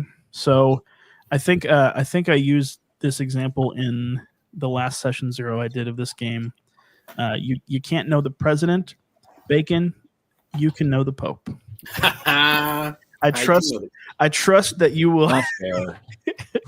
I call like foul. Be able to do much. Well, right. Like, what's he going to do? He's in the Vatican. Like, He's going to give absolution. Is what he's going to do. Oh. That's awesome. I assume none of these contacts have anything to do with Tanalorn. Are these civilian contacts? Yes. So these are, of course, the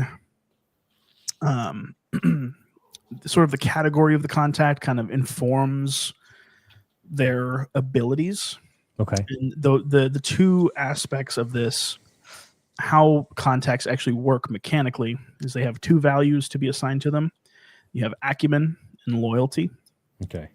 Acumen is a metric of how competent the individual is at the task being asked of them. Loyalty is their willingness to either do the thing free of charge, or their ability to keep their mouth shut. The way that I envision this going is, because you're populating these contacts with people you know in your daily life, it's not going to be a peachy keen nice. It's not always going to be peachy keen, nice and friendly. There's going to be, well, what's in it for me, right?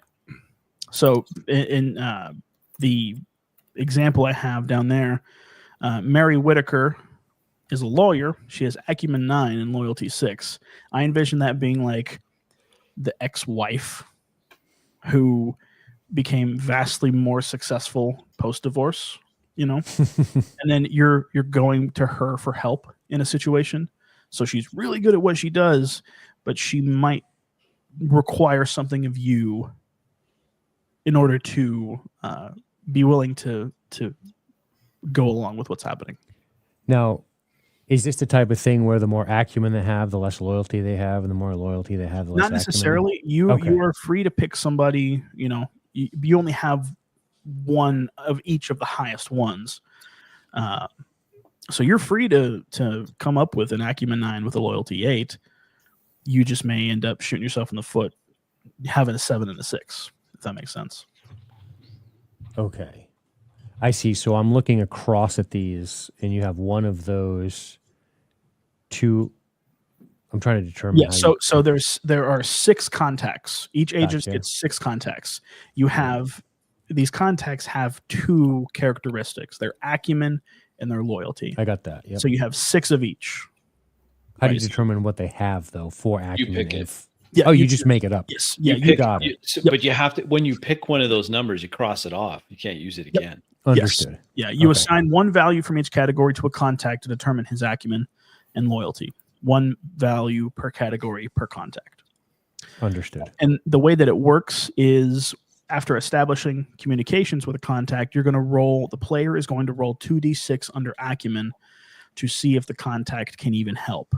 Mm-hmm. The GM rolls 2d6 against loyalty to determine if the contact keeps things discreet. Got it. The way that this will work is the player will roll against acumen, and then they will describe loyalty 7 or loyalty 6, and the GM will roll. You can, I say you, I'm the one who's running the thing.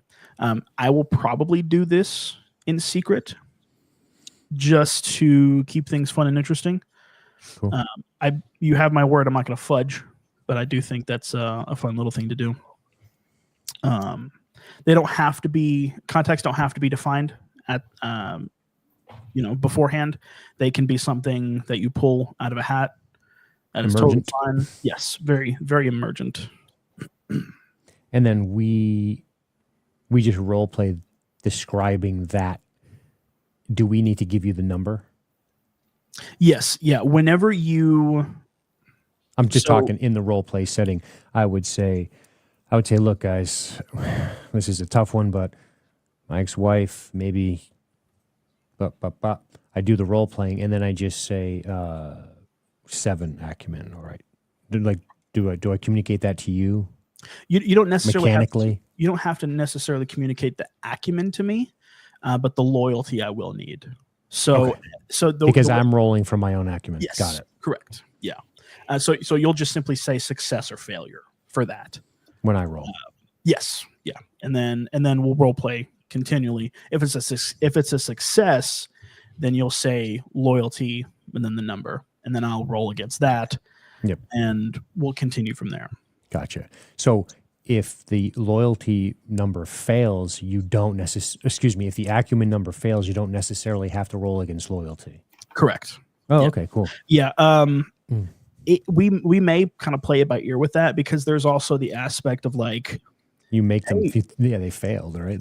yeah. Well, no, I don't think I'll be able to do that for you. That's not really my line of work.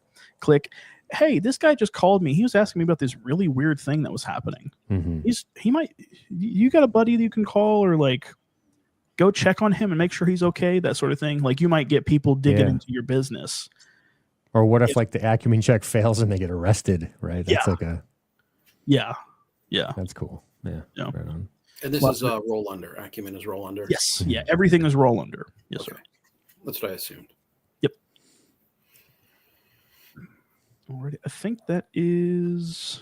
So I have to jump off here in a second, but can we go over this connections thing? Yes. That will be the last thing that we do, because it is getting a little bit late. Yes, sir. Yeah, we'll roll through that. So connections, we're going to piece all of these puzzle pieces together. So how your characters all know each other. Ideally, everybody has at least worked with each other once before. Okay. I really prefer that. Get you all some skin in the game. So this reminds me, there's a system that's like, it has like this circular, like, Dean, how do you know bacon? Bacon, how do you know crispy? Crispy, how do you know Dean? That kind of thing, right? Mm-hmm. And this is specifically conflicts. These are challenges that we've had in our relationships with each other. They don't necessarily have to be conflicts, but they're just ways that you know one another. Okay. I think conflict leads to more interesting interactions. It gives more, because it's tough to say like, oh yeah, I'm best friends with these guys, and to have no other context for that. Right, of course.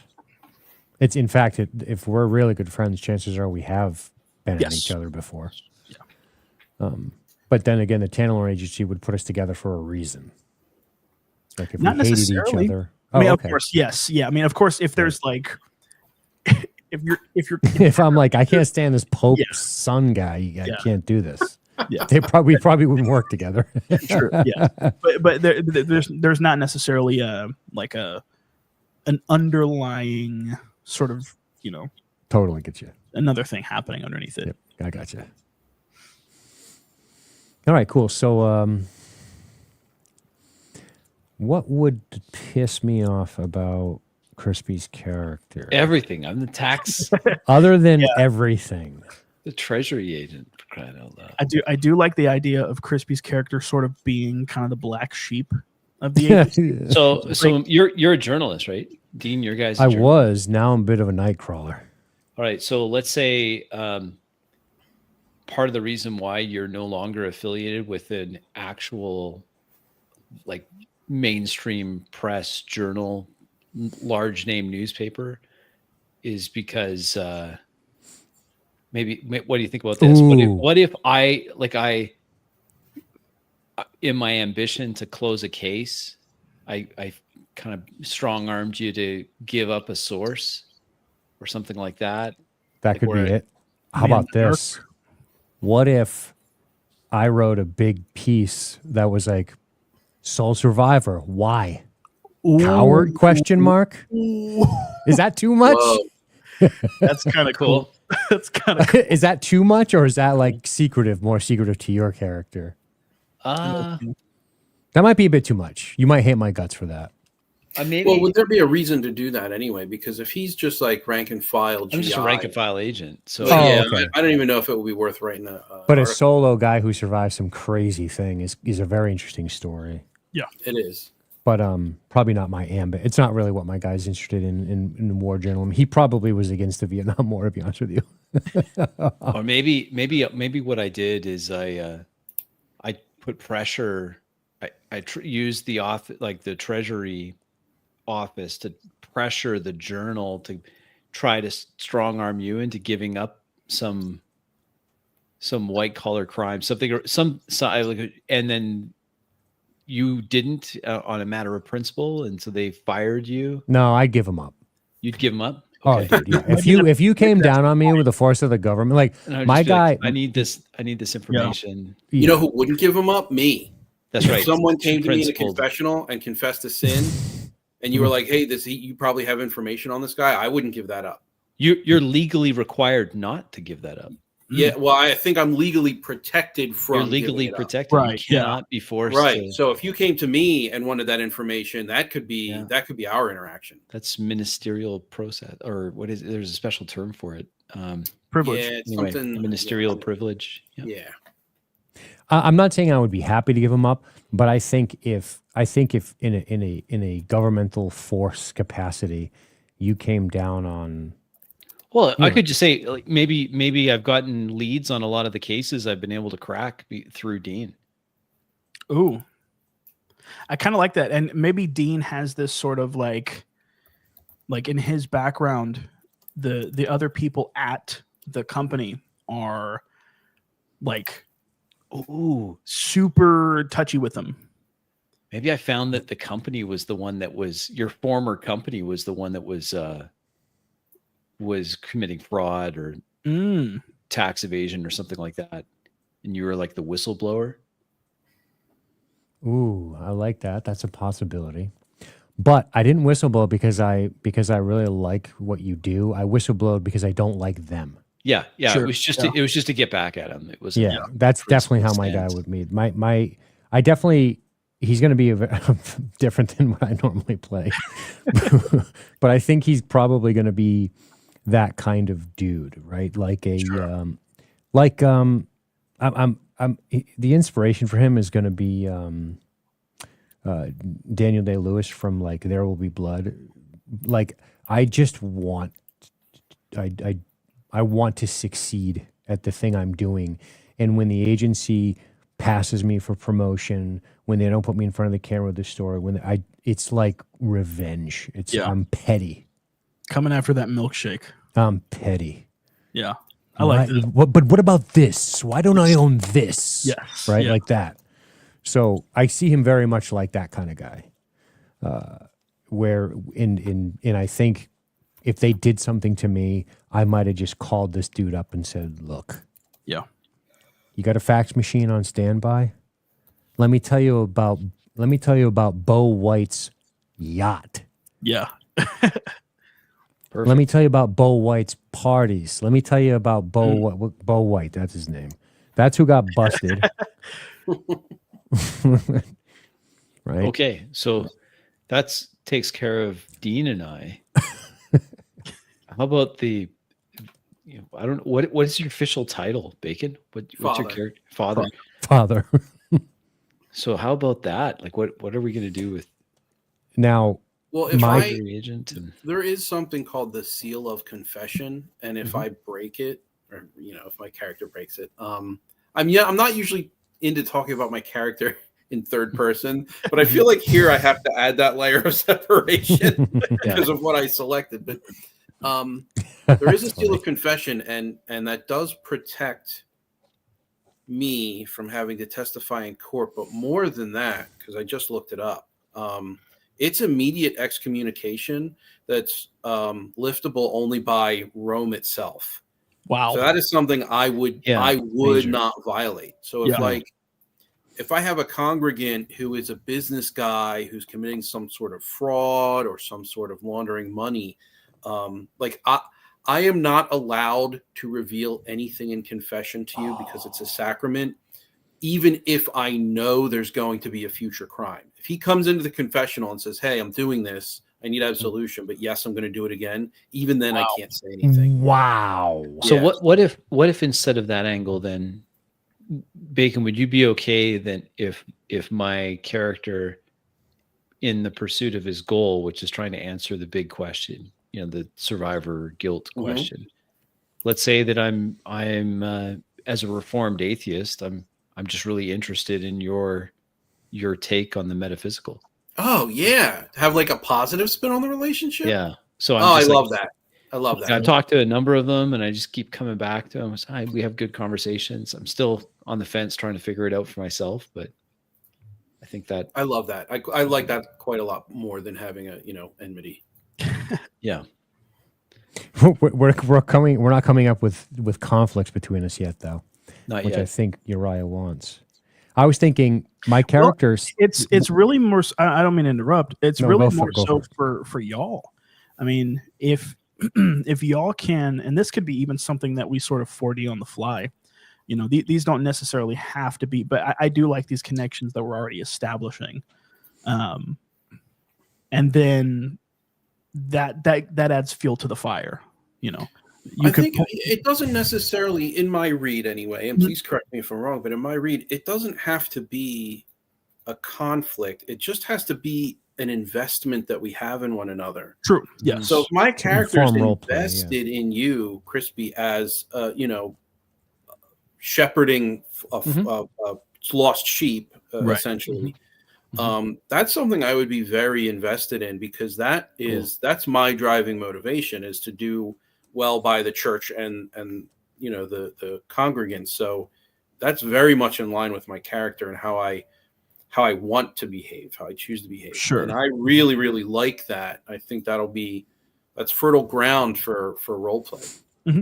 Yeah, your presence as somebody who answers directly to the Pope in 1980 is massive. Yeah, I think it's very interesting, especially like, despite my character being what my character is probably going to end up being, he still was raised Catholic. He still believes in something. Yeah. So I could see him sort of unofficially confessing shit to you. Sure. You know what I mean? Like, I don't know. I think that'd be really interesting. I think it would be too. And you and I can even have that positive relationship. We can go one more where, maybe I was the head priest at your family's, because I am older. My character is older. Yeah. Okay. So maybe I was the head priest at your church with your family growing up, and you knew me because you grew up with me, and it just happened to be that we ended up experiencing these events and coming together in the Tanalord Agency, which probably improbable, but based on geography, but yeah. Black Bacon. Anything. A conflict I might have with Crispy a little bit is, my guy probably utilized a contact, maybe persuaded, perhaps, dare I say, manipulated a doctor to get me out of going to Vietnam, because I don't believe in that shit. Right. And I'm a veteran. And you're a veteran, and I'm like, I'm not going there. That's crazy. Yeah. I'd say it's even worse than that. Like, I'm a decorated veteran. You got fruit salad. I really hate it. Yeah.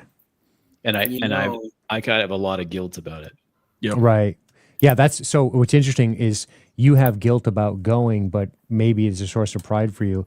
I on principle didn't want to go, but feel a little bit guilty about not. You see what I'm saying? Yeah. I would just alter that slightly and say, go for it. I'm not guilty about going. I'm guilty that I came back. Right. And so many didn't. Right. But I don't regret going in the first place. It's just I regret that what happened and then coming back by myself. Right. Cool. With just a bunch of caskets in tow. If it's any consolation to you, I've talked to quite a few Vietnam veterans, and not one of them ever. I said, I asked them, was it a mistake that we went? And to a man, they all said yes. Mm-hmm. It's very interesting. Mm-hmm. I've only talked to about 6, but I've made it a point to always talk about that with them. Mm-hmm. Anyway, Crazy shit. Okay, That's so that's not this stream. that answers the connection point, and it gives us some ground. Like I look forward to where we infiltrate or investigate this tent meeting, and I'll have all sorts of questions for Bacon. Like, so what does this mean? Like, what? Yeah. And if you guys like, and this I think is going to solve for my nature, because I was questioning arbiter or helper. I think arbiter provided this particular, group of individuals, arbiter is likely going to be, it's going to provide more dynamism. Mm-hmm. Because if you guys kind of get into it with each other, I can. Sure. Because if I know Dean from being from being raised in the church, and if I know you for wanting to maybe ask those questions and explore that spirituality, I'm not going to be interested when you guys are at each other's throats, assuming that happens. Unless I've misread something. It sounds like you guys are in conflict, but I think it just maybe just a what do we call that? A fundamental. It's a tumultuous relationship. Yeah, sure. We don't talk about the war. Yeah. No, no. That would be a sore spot between us. But so there is some friction, but it's for the most part, no. I mean, Dean was my informant for a while. I mean, he had his own reasons for it, but nevertheless, it was the biggest case that I've done year to date, or maybe my whole career, maybe my big break. Maybe we knew each other growing up. I don't know, Dean. How about that? Could work. I mean, one of the reasons we work together. I'm from up north. You're from up north. Okay. Yeah, I put him way up this way, but it doesn't matter. Right. It doesn't matter at all. Yeah. Okay. Where he's from. I just did it because I know the area around here. Cool. And I thought I know nothing about South Boston, but I will find out. It would be. It's this guy's North Providence, which is kind of actually known for. It had a little bit of a organized crime thing. Italian Americans up that way.